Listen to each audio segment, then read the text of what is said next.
Today, I have the honor to introduce you to Professor Paula Petrone, who's Professor of Biomedical Data Science and Team Lead at the Barcelona Institute for Global Health, or ISGLOBAL. Hi, Paula, you are very welcome to our series. Thank you, Patricia. I'm delighted to be here, very honored by your invitation. And first question for you today, Paula, is how would you describe your area of research and how would someone go about getting into it? All right. So I consider myself a physicist by training and a biomedical data scientist by trade. I think biomedical data science is a very, very hot topic, and it's an area of huge impact. But also I think that all scientists are data scientists because we analyze data.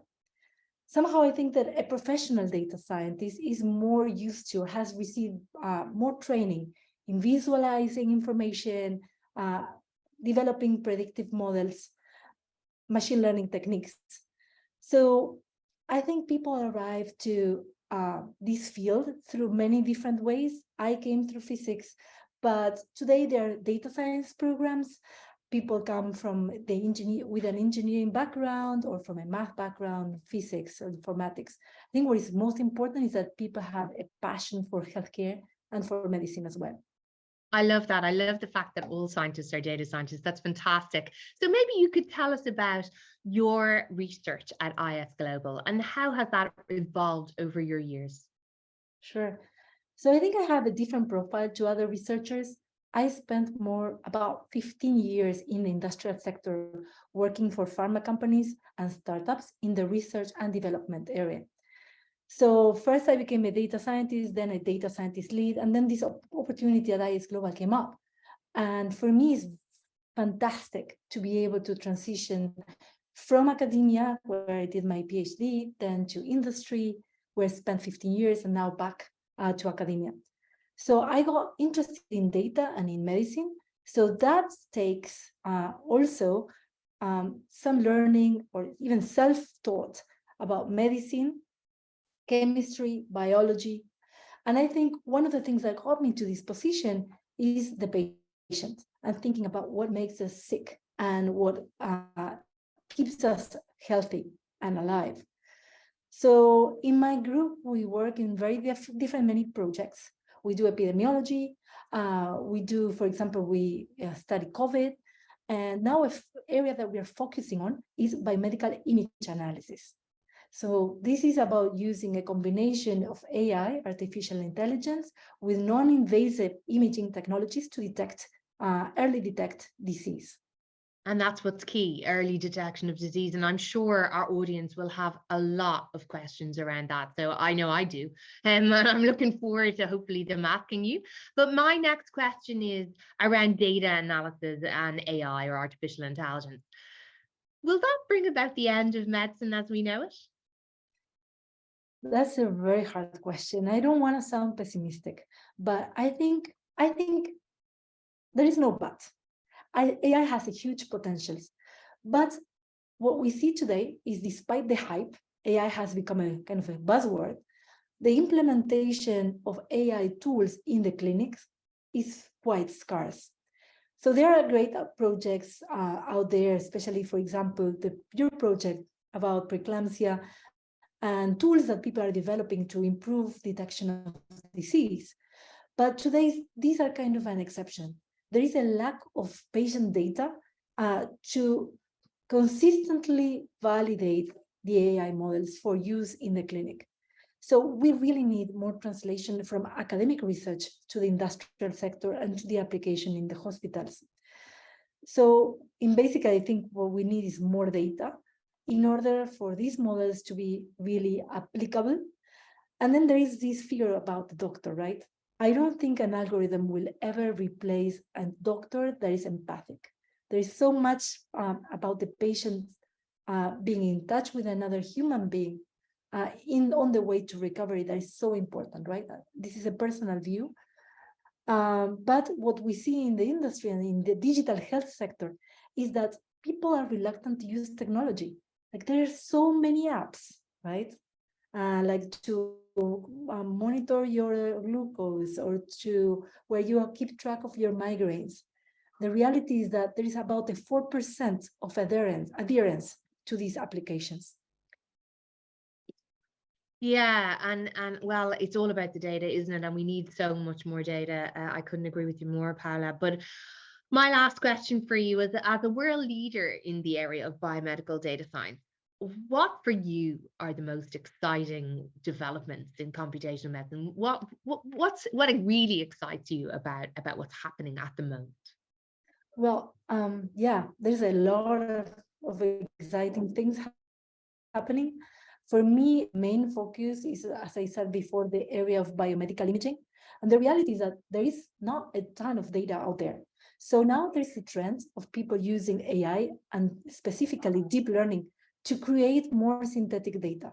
So we have data from patients, and from those distributions of data, we deep learning models to create more data, such as you can create a painting that looks like a Picasso painting or a melody that sounds like Mozart.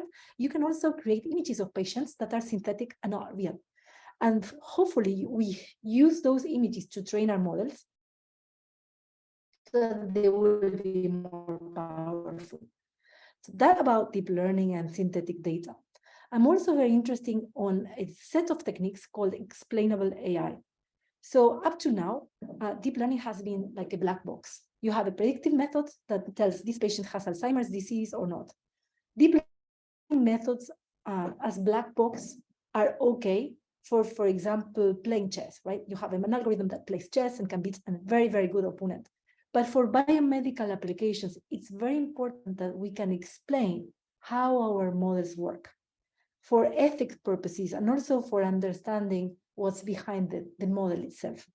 There are a lot of limitations to these AI algorithms, and many of them are sourced or come from the problem that much of the data is biased, and the algorithms are biased, and the person that interprets the algorithms are biased. So these explainable AI methods intend to understand what type of biases are in the data and explain our models. Yeah, and that's just so exciting and so interesting, and explainable AI is really going to be the key to the future. And we've already some wonderful questions coming in terms of a question here from Martin Kenny. Can you see any pitfalls in generating clinical data to train AI models? Yes, I mean, this is an incipient technology. I don't think it's fully validated yet, and it doesn't work for all the different projects. We don't yet understand enough of human biology to be able to create these fully fledged human beings that are synthetic. But we hope that someday we will get there, or at least we will use this synthetic data to impute or fill in the gaps in data sets that are not complete, such as the data that comes from hospitals, right? Like sometimes doctors do not complete all the different variables, so we can impute them synthetically. Yeah, but obviously only probably less than 20%. But in terms of your own work, Paula, there's a lot of questions coming in.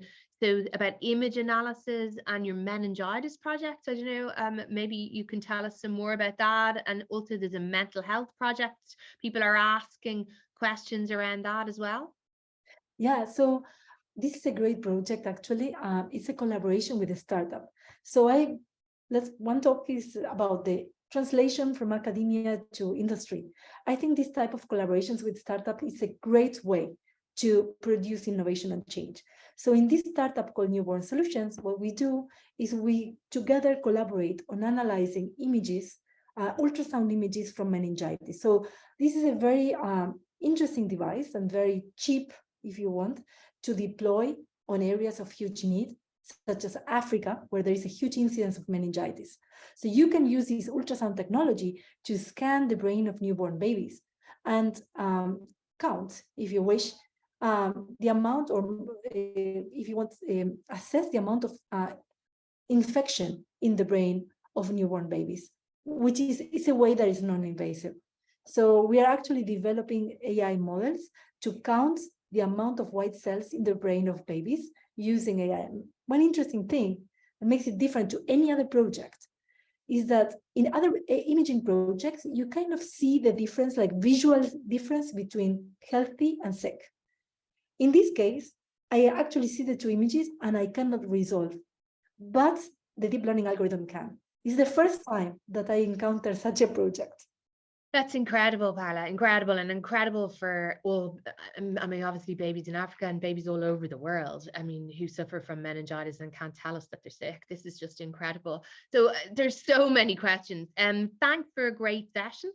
How should we address data set shift as diagnostic criteria and technique change or algorithms are applied in new populations? Did I read that properly? Sorry. So how should we address data set shift as diagnostic criteria and technique change, or algorithms are applied to in new populations? So I think what the person's asking is about the data set shift, diagnostic criteria, or changing in techniques or algorithms and applying them in new populations. I suppose maybe they're thinking about the sepsis algorithm from the US. Exactly. So I think this is a really great question and a very valid question. If I understood correctly, it's about the generalization of these detection algorithms. So sometimes we cannot make an algorithm that fits all. For example, right now, and let's go to the meningitis project, we have a cohort of patients from Spain, and then we have another cohort for Africa. So we define the algorithms based on one cohort, but these babies in Spain are different to the babies in Africa. For one main difference, and the physiological difference, is the amount of hair. So we find that our models are not working in all of the babies again. So I understand sometimes you have to think about very specific models, but we also want to make a big model that fits all. So I think the best way is to think about which, again, the bias is in our data. Is our models really working for everyone? Or is our data only focused on a specific part of the population? That's incredible. And so there's a question here as well that we're going to answer live. Patients may be reluctant to share their data. Are there currently sufficient laws in place to protect patient data in a new era of AI in healthcare, or do laws need to be strengthened? That's also a tough one. I think it depends whether we speak about US or, for example, Europe, where there is GDPR, and actually we find a lot of obstacles to using data. I think the new regulations or the new trends will be, hopefully, that patients will donate their data. So patients are intrinsic owners of the data. So there are now new patient groups that say, okay, our data is so valuable. We'll get it together and we will share it with the researchers. I think that's a great model. In other countries like maybe South America and Africa, there are no regulations yet in place. And in terms of, I mean, because just extending on that, just, smartwatches and apps and monitoring devices. So how could people be able to donate that information as well? I mean, people might like, because it will inevitably help people. Yes, so I'm going just to pose a challenging thought, right? And then I hope people will react. Have you seen the moment where you want to really use an app and you get a message saying accept or reject? And then you see a lot of comments about your data is going to be used for this and that, for these metrics, and you go like, okay, accept. But then you don't know where the data goes, right? It's probably being sold or like fused with other data. But then when it's about your research and the biology, then a lot of people bring up the confidentiality issue, right?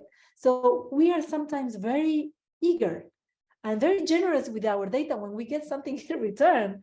But then when it's about research, it's like, So I'm just going to, post the question out there and whether we should just allow more science to happen.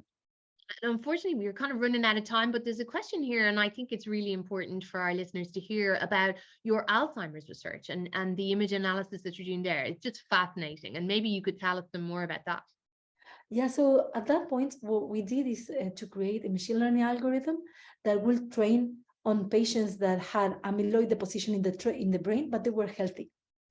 So how can an algorithm detect an early signature of Alzheimer's disease? And if it can, where in the brain is that preclinical signature present? And we found, for example, using again explainable AI, we found that the signal was present in the hippocampus and other areas that are traditionally related to Alzheimer's disease. But we found, for example, the olfactory tract also to be a relevant area and for the preclinical signature. And the loss of the smell is one of the earliest signatures of Alzheimer's disease. So we see how AI can sometimes capture, can early capture the signature of a disease, even if this disease is still asymptomatic. Which is what we want. That's what we want to do. We want to capture disease early, and that's the holy grail, really, isn't it? That's incredible. So loss of smell. So maybe we just finish up with what excites you about the future? In 30 seconds, because unfortunately we are out of time, but what excites you, Professor Paula Petrone, about the future of AI in healthcare? I think it's the impacts that AI can do on the patient, but also accompanied with the human brain, right? It's this combination of AI, artificial intelligence and human intelligence coming together, not one or the other. And of course, I'm very excited about ChatGPT like everyone else, but that probably comes a lot. But this wonderful merger of human and artificial intelligence to basically create our wonderful future and hopefully capture and diagnose disease at a much earlier stage. That would be unbelievable. Thank you. Thank you. We are completely out of time. So sincere apologies to all of you whose questions I did not get to, but I just wanted to take this opportunity to say a huge, huge thanks to Professor Paula Petrone for the most fascinating discussion today. Thank you so much. So much, Patricia, and thank you, everyone. Thank you to everyone for joining in, and please do check out our website for our list of upcoming speakers, and see you all very soon on our next episode of HIT.